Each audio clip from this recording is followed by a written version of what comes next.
Hey, this is Wilson over at Adams, Evans and Ross, and I want to talk to you guys about something that we hear a lot from a client. And as the private equity becomes more popular and it moves its way down into different market sectors, I just want our clients to know that if a company is private equity backed, a lot of times clients get a false sense of security. It's, Wilson, this company, they're great. I don't know why they're not paying. They've got tons of money. They're backed by private equity of XYZ company.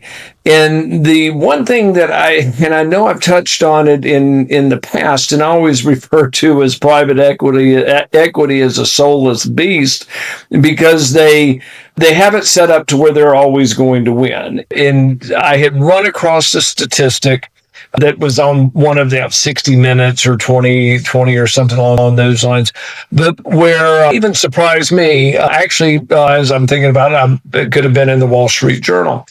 But the equity firms are 10 times, that's 10, 10 times more likely to bankruptcy than non-private equity backed firms. So this kind of is now the statistical proof that I've always said. And a lot of companies say, well, Wilson, they file bankruptcy, I should be able to get my money. Is these companies wind up structuring it to where the private equity firm is the one that is owed all of the assets. They are owed or pledged, the secured lender. And they probably have secondary secured lenders, whether it's banks or the other investment firms. But they always have it structured to where if they up this company and it doesn't do what they thought, or they misjudge how quick they would go through their cash burn, they can file bankruptcy and they, in essence, walk away. And in some cases, they may walk away with a ton of money, but there's nothing you can do because they were structured as the lender. So keep that in mind. If you guys are running into equity-backed companies, I'm not saying don't do business with them. What I am saying is be very cognizant.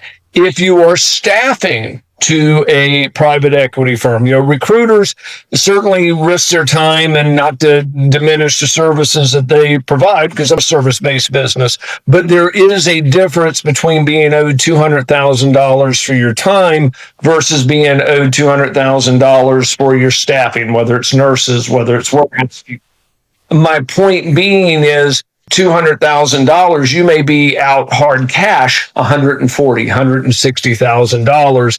Where if you're owed $200,000 in placement fees, if they don't pay you, it's not like you've got to cut a check for $150,000. One of the ways to get around that is ask for the private equity firm to sign a cross-corporate guarantee. In essence, what you're asking them to do is to co-sign, the private equity company, to co-sign for the private equity-backed company, because at this point, if you're dealing with company A and you don't have a private equity firm on the hook, they can walk away, and unfortunately, they don't owe you a dime. I'll collect from private equity-backed firms all the time, but just keep in mind, the statistics are in, and they are 10 times more likely, not one, not two, but 10 times more likely to file bankruptcy than non-equity backed companies. If we can help you with collections, please visit our website at www.staffingdebt.com and book an appointment to speak specifics on your case with one of our credit and collection consultants. Hey guys, it's Wilson again, and this video was brought to you by Adams, Evans and Ross. And if you like the video, please make sure that you click on the subscribe button and also like the video. If you have any questions or comments, please leave those below as well. If you'd like to learn more about our company, please visit our website at staffingdebt.com. And also remember, if there's no collection, there's absolutely no cost at all.